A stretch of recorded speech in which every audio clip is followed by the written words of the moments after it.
In front of me is Samsung Galaxy A26 and today I would like to show you how you can change Samsung's keyboard theme.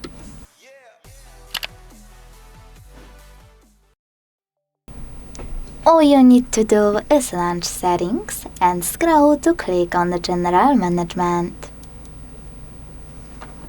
Then click on Samsung Keyboard Settings and when you're ready, scroll to access Theme section available here. Once you do, just click on the best theme for you and go back. Your changes will be automatically applied. Thanks so much for watching. If you enjoyed this video, leave a like, comment and subscribe. Bye!